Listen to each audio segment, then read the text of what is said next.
Solution concentration. So we're going to talk about solutions. A solution, a solution is a homogeneous mixture. So think about having a glass of water in the kitchen, and you pour a teaspoon of salt into it, and you stir it. What happens? It dissolves. The salt dissolves. It looks like it's disappearing, doesn't it? It's like magic. The salt's gone, right? But you know it's still there because if you taste the water, it's very salty and you can't drink it anymore. So that is a homogeneous solution. It's the same throughout. It's a mixture because there are two different substances in there. If we heat the water and boil the water away, the salt will be left behind, much like the experiment we did on Tuesday where you had methanol and zinc iodide, and you heated it and all the methanol went away, and what do you know? There was something else in there, that kind of crusty whitish stuff at the bottom of your beaker. So in a solution, we have two parts. The solvent is one substance, and that is, we generally identify the solvent as the one that there's more of. Another way to identify that is the solvent keeps its state. So you think about the salt and water. Before you mix them, the water was a liquid, the salt was a solid. After you mix them, the mixture is a liquid, right? The water retained its state. The solid, the sodium chloride, changed from a solid, now it's part of a liquid. So that would also help us identify water as the solvent. The solute is present in lesser amount. So that's the one that there's less of, and it may or may not change its state. You can have more than one solute in a solution. To that salt water, you could add a teaspoon of sugar. You still have a solution, but now you have two solutes. There's always one solvent, and there can be multiple solutes. Solutions are mixtures, and in a mixture, the composition is variable. We could add another teaspoon of salt or half a cup of salt, right? You can vary the composition. This makes it different from a pure substance, which has a constant composition. The table salt itself has a 1-to-1 ratio of sodium to chloride ions, always. But you put it in water, and you can have differing amounts of salt in water. So to describe the solution, we need to specify how much of each component is present. In a pure substance, we just give it a name because it's always the same. But in a mixture, we have to say, well, what are the relative amounts? So we can describe this qualitatively, without numbers, as dilute or concentrated. And dilute just means it's got a small amount of solute compared to the solvent, and concentrated, it has a large amount. These are relative terms. So concentrated salt solution could be varying amounts, but we know that it's very salty, as opposed to a dilute solution, which just has a little bit of salt. So here we have the illustration. Concentrated has more, dilute has less solute. But of course, we're not happy with just qualitative descriptions. We've got all sorts of quantitative descriptions. And the favorite of chemists is molarity. So molarity, it's abbreviated with a capital M. There's an awful lot of M's in our units. Molarity is the amount of solute expressed in moles divided by the volume of the entire solution in liters. So there it is in words. We can also write it just with letters. And we say capital M equals moles per liter, understanding that that's moles of solute per liter of solution. I underline my capital M's because in handwriting it's sometimes hard to tell what's a capital and what's a lowercase, and I don't want it to be confused with meters. So here's an example of how to make a 1 molar sodium chloride solution. Now this is what you're going to be doing today, except yours won't be 1 molar, but you're going to make a sodium chloride solution very similar to this. So if we want 1 mole per liter, we could take a 1 liter flask and add 1 mole of sodium chloride. The balances don't weigh in moles, though, so we have to convert that to grams. 1 mole of sodium chloride weighs 58.44 grams.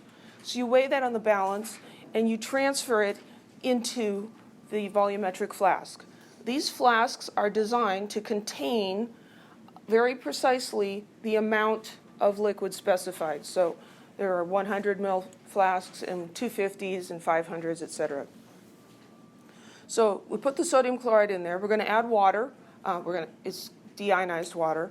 We're going to add some water. We're not going to go too far up, though, because we need some room to mix this. We need to get all the solid dissolved before we get the liquid up into the neck here. This is a precise piece of glassware because of its narrow neck. In that experiment where we measured water in the different containers, the beaker, if you look at your data, probably had the poorest accuracy. Some of them were like 20% off because it's very wide, and so a little bit of difference in the water level makes a lot of difference in the volume. So these have a narrow neck so that even 1 drop of water, you'll be able to notice that the level has gone up. So there's an etched line on the neck, and you're going to add water until the bottom of the meniscus is right at that line. Then you put the stopper in it. We used to put a cork in it, but we don't do that anymore. We're going to stopper this, and then you have to mix it. Mixing it involves tipping it upside down and right side up again, like 10 to 20 times to get it thoroughly mixed. Because you can't just shake this, because this won't mix if you shake it. You have to turn it upside down so that air bubble actually comes all the way to the other side of the flask. So let's calculate a solution concentration. Calculate the molarity of a solution made by adding 45.4 grams of sodium nitrate to a flask and dissolving it with water to create a total volume of 2.50 liters. So we're asked for molarity. This is a situation where we do need to use an equation, like when we were calculating a density. So molarity equals moles of solute divided by liters of solution. Well, do we have either piece of information? We have the volume, right? So we could plug that in there. The volume is 2.50 liters. But they gave us the amount of solute in grams.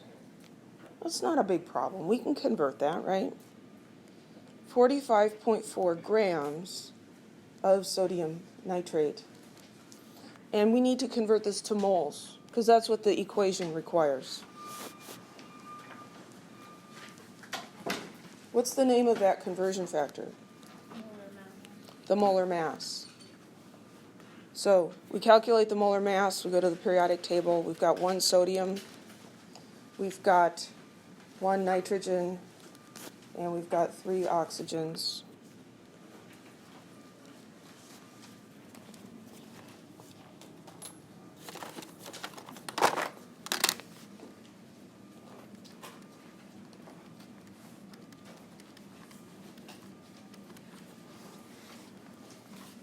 And the calculator says 85. It's like when you go to the grocery store and it comes out to be $100 exactly. It's like you couldn't do that if you tried. Does that mean that only has 2 significant figures, or that this is exact? No. How many sig figs should it have? Well, our final answer should have 3, but this molar mass? 4. So what do we do? Add zeros. So this is 85.00. So 1 mole of sodium nitrate weighs 85.00 grams. So we take our 45.4, we divide by the 85. 0.534. This one has 3 sig figs, but let's carry 2 extra digits to avoid rounding errors. And that's our number of moles. Take the number of moles, and we'll write it up here in our equation.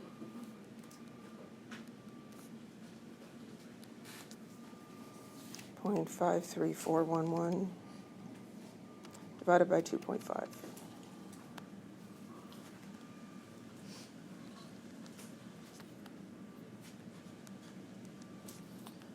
that should have 3 sig figs, so that we're going to round this as our final answer to 0.214. And you can write that as moles per liter, or you can say 0.214 capital M.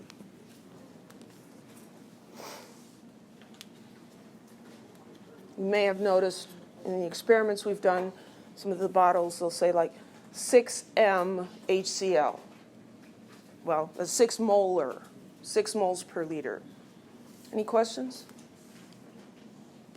This is a very important sort of calculation in chemistry. Molarity with units of moles per liter makes an excellent conversion factor. So if we have a 0.5 molar sodium chloride solution, this capital M is the abbreviation for moles per liter, right? So that tells us we have 0.5 moles of sodium chloride for every liter of solution. So we can write a conversion factor, 0.5 moles of sodium chloride per liter of solution, or we can tip that upside down. So the molarity allows us to convert between volumes of solution and moles of solute. So let's do an example. How many grams of sucrose are in 1.55 liters of 0.758 molar sucrose solution? So we've got 1.55 liters, and we've got 0.758 capital M. If you are asked to find molarity, or if you are asked to find density, you have to use the equation. If that's not the case, like in this one, they're not asking us for the molarity, they're asking us for something else. We can approach this as a dimensional analysis problem. So we look at these numbers, and what I told you to do before when you've got 2 numbers and you don't know which one to start with, look at the units. Well, these both look like they have just regular single units, right? But this capital M means something else. It means moles per liter. We use this a lot because it's fast, it's short, it's easier to put into the computer, it's easier to do on a label maker, but it's confusing when you're trying to do dimensional analysis. So instead of writing down the capital M, write down what it means.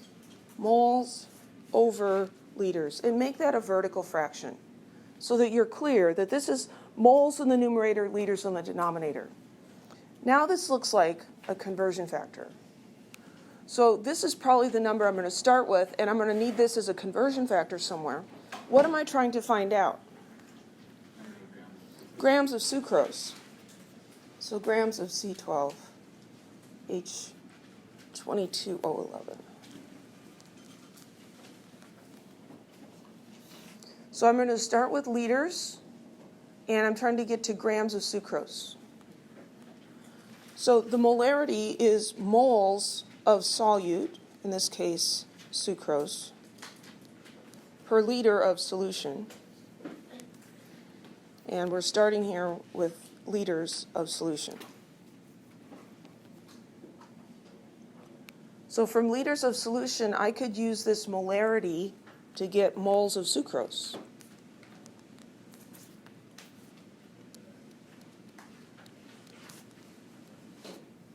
Oh, 111, that'd be funny. And from moles, I can go to grams using the molar mass. Anybody have any questions?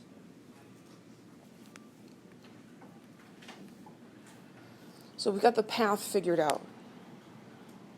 So 1.55 liters, I got 2 arrows, and I have 2 conversion factors. Liters to moles to grams.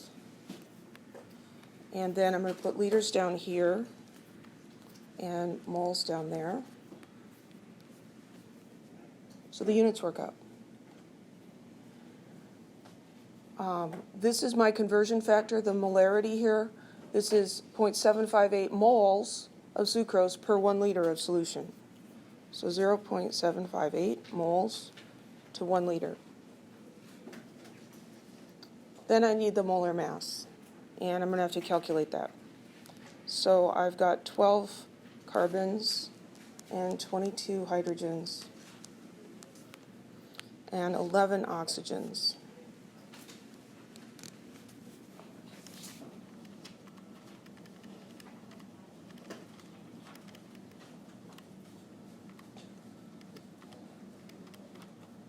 $342.296.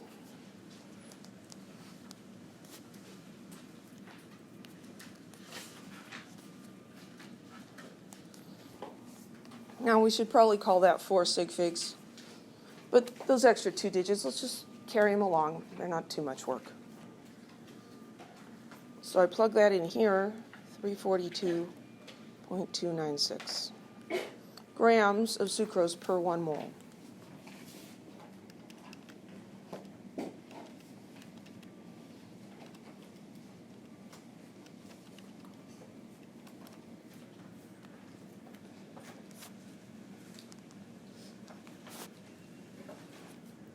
Please do the math with me and tell me if I screw up, because I do that at least once a day.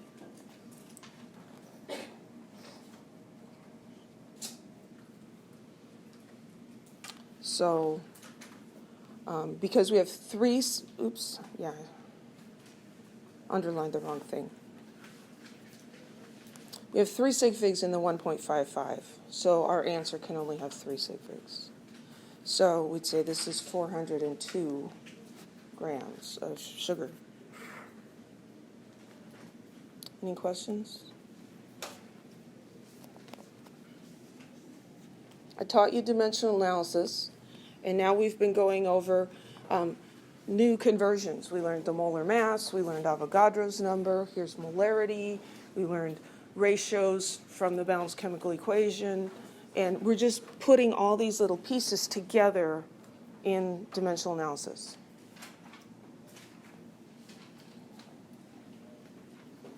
Solution, dilution. This is something we'll also be doing today in lab.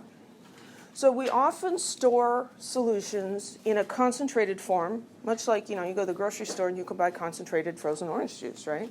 Why do they do that? Because it takes up less space and it's convenient. We store chemicals in concentrated solutions because diluting a solution is much simpler than making a solution from solid and dissolving it. So we take those concentrated solutions and we dilute them to make the concentration that we need.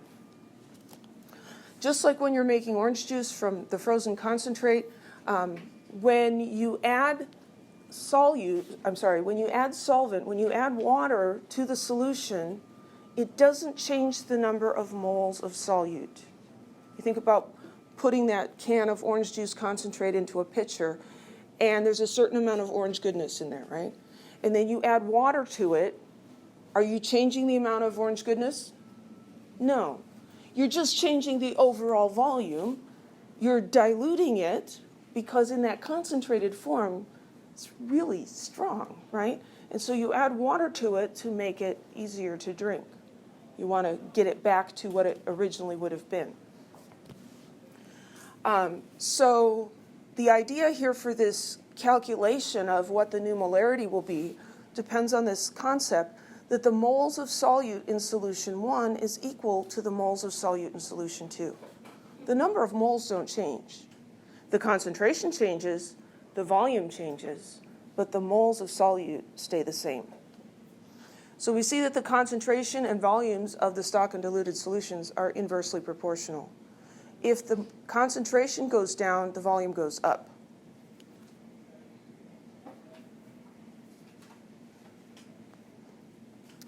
Here's illustration of how to dilute a solution. We're going to do this in lab today. Here's a little calculation down here. We've got, we're taking 0.15 liters of a 10 molar solution. So 0.150 liters is the volume of this solution, and 10.00 moles per liter is the concentration. We use M1V1 instead of MC, VC, because it doesn't matter which one you call concentrated and which one you call dilute. You just need to get the concentration with the volume of that particular solution. So here, down here, M1, V1, we've got the concentration of this first solution times its volume. And so we're going to put that into a larger container. We're going to add water. We want to swirl it and mix it a bit before we go all the way up to the line. Then we're going to have to cap it and invert it again multiple times. So now we have a new volume that's 3 liters. So the new volume is 3 liters. Come on, pointer, 3 liters. The new concentration is going to be less. Because you have the same number of moles, you have 1.5 moles still, but now the volume's larger. Any questions?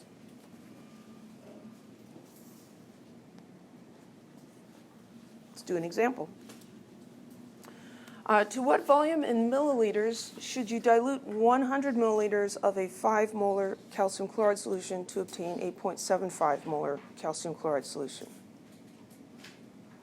So now we've got 4 numbers in the problem. Well, let's write them down. So I've got 100.0 milliliters, and I've got 5.00, and let's write moles per liter instead of capital M. And then we've got 0.750 moles over liters.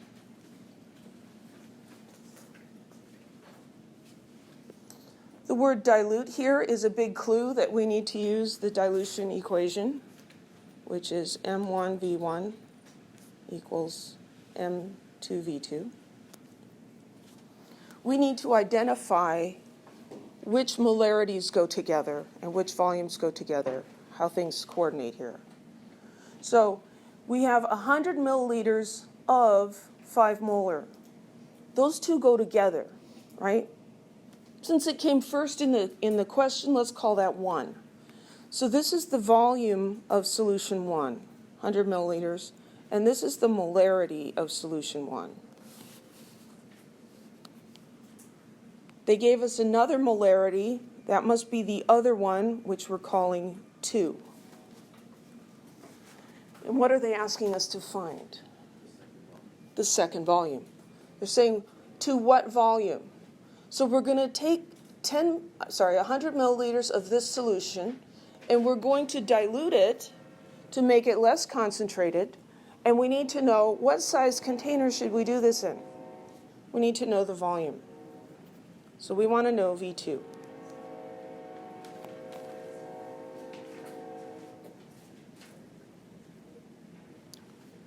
This can be done with dimensional analysis, but I think it's less confusing to use the equation. So our equation needs to be rearranged.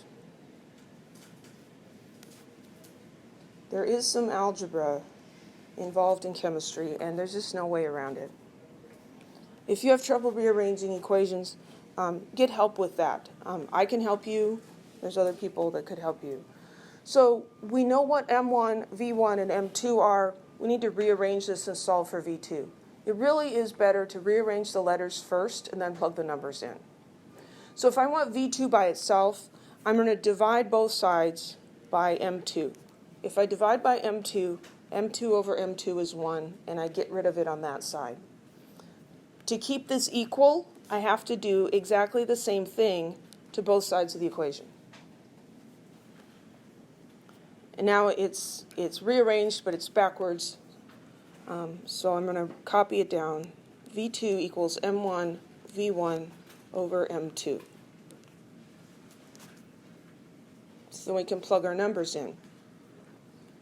So molarity 1 is 5.00 moles per liter, and volume 1 is 100.0 milliliters. So we say, well, milliliters and liters, we might have a problem. Let's just put it all in there and see what happens. Molarity 2 is 0.750 moles per liter. Now let's see what the units do. Well, these moles cancel with those moles, and these liters cancel with these liters. And it turns out that the volume in milliliters is okay. We didn't have to convert it. You could convert it to liters, do the calculation, get the volume in liters, and then convert back to milliliters. If that's what makes sense to you, go ahead and do that. So I've got 5 times 100 divided by 0.75. Ooh. 666.66666. Yeah. Milliliters. How many sig figs should that have? 3. So we're going to round this to 667 milliliters.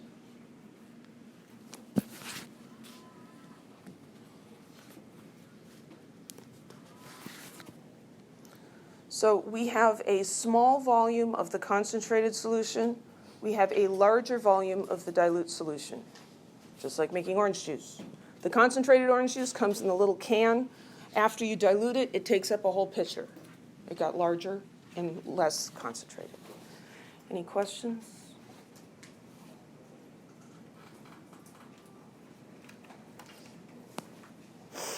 So now we can mix this concentration business in with the stoichiometry, because this relates moles of solute to liters of solution. So we can use this as a conversion factor in our reactants and products when we're doing stoichiometry. So what was the path for stoichiometry? Grams to moles to moles to grams, right? Grams to moles to grams. So that's the starting point, but then we can switch it up on either end or both ends. So what we're doing here is, well, let's say instead of starting with a solid mass, we're starting with a volume of a solution where we know the concentration. Well, then we could start with the volume of that, and we can convert that to moles using the concentration, the molarity. And then at the end, we might want grams, or they might ask us for volume of a solution again. So the part that's in the middle, the mole to mole, is always there. Moles in the middle. But then the ends can be a little different. Let's do an example. What volume in milliliters of a 0.150 molar HNO3 solution will completely react with 35.7 milliliters of a 0.108 molar sodium carbonate solution according to the following balanced chemical equation? So like I did with the mass problems, I'm going to use my balanced chemical equation to organize these numbers that I'm given. So 0.150 molar nitric acid. So I'm going to write that 0.15 moles per liter. Don't use the capital M. It's moles per liter. And then I'm given a volume of the sodium carbonate, 35.7 milliliters. And I'm also given a concentration, 0.108 moles per liter. And what am I asked to find? The volume of the HNO3 in milliliters. So question mark, milliliters.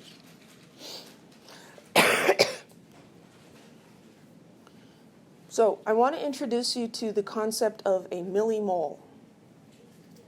Milli is a metric prefix that means 1/1000th or 10 to the minus 3. It can be applied to any unit, including moles. So a millimole is just 10 to the minus 3rd moles. So 1 millimole equals 10 to the minus 3rd moles, just like we did with grams or liters or whatever. So let's look at what happens if I take this concentration, 0.150 moles per liter.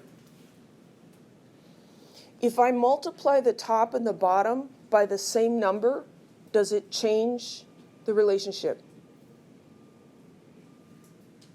No, it doesn't, right? So if I multiplied this by 3 divided by 3, does that change anything? No. So what if I multiply it by 10 to the minus third over 10 to the minus third? Does that change anything? No. So milli means 10 to the minus third. If I put a milli on the top and on the bottom, it's still the same relationship. You okay with that? Doing this can save us some unit conversions. So 0.15 moles per liter is the same as 0.15 millimoles per milliliter. So I'm going to stick those, because I've got volumes in milliliters, I'm going to change both of these. I'm changing how they look, but it is still describing the same concentration. So we've got all this business here. We're trying to get milliliters of this, and we've got two numbers over here. This is going to be our conversion factor, and that's going to be our starting number. So here our path is milliliters to moles to moles. Well, let's think of it this way. Liters to moles to moles to liters, right? But we're just going to stick millis in everywhere.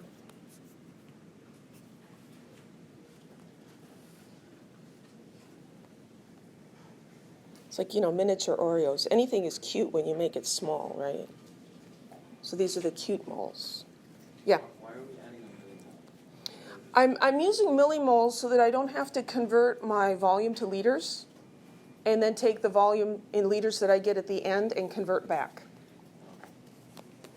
So I actually haven't done the millimole business with my 1A students much in the past, but it really is nice when because there's a lot of solution chemistry, and it's almost always in milliliters, because milliliter is a more convenient unit for reasonable sized quantities of stuff.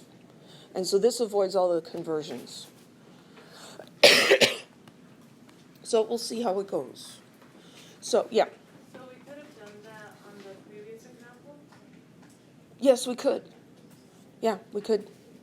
And we'd see that the millimoles per milliliter and millimoles per milliliter all canceled out. So we're going to start with milliliters, this volume that we know.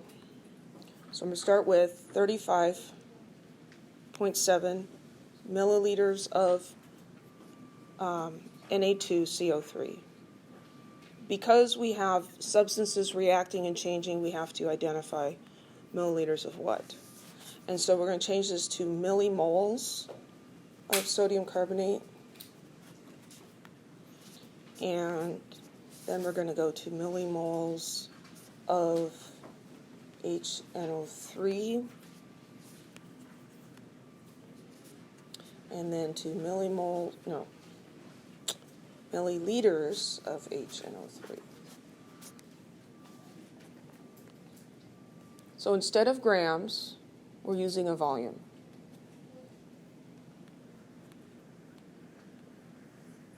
So I'm going to put milliliters down here and millimoles. Oops. Down there. And millimoles down here. All those millis are just going to cancel each other out.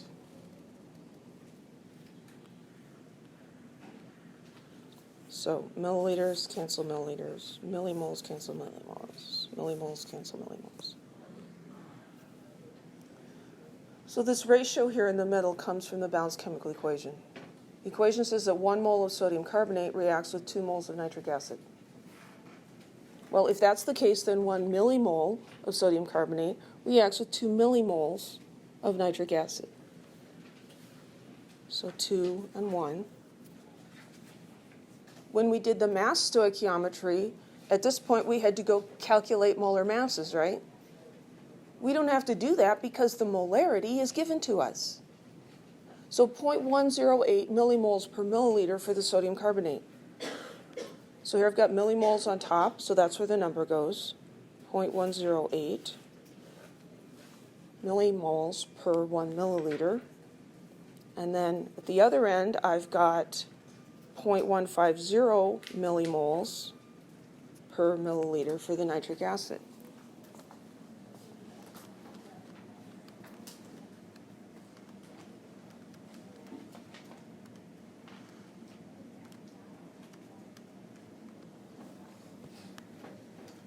And so my calculator is showing me 51.408. The mole ratio is exact. All of the other ones have 3 sig figs, so the answer should have 3.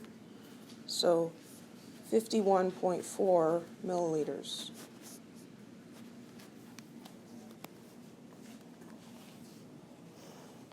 Yes? I'm a little confused. How come the numbers didn't change if we converted it to millimole? Okay, that's a good question. I'm glad you asked that. So why didn't the numbers change when we converted it to millimoles? So let's look at that a little bit more, because I'm sure other people have that question as well. So we've got 0.15 moles per liter. I'm going to multiply this by 10 to the minus 3 over 10 to the minus 3. That's not going to change it, right? It's still equal because I'm multiplying by 1. So then I've got 0.150 times 10 to the minus 3 moles divided by 10 to the minus 3 liters, or 1 times 10 to the minus 3 liters. You okay with that? Oh, Okay. And so if we left it like this, we could cancel the 10 to the minus 3's out. But what I want to do is, instead of writing this, I'm going to write milli. And instead of writing this, I'm going to write milli. Okay?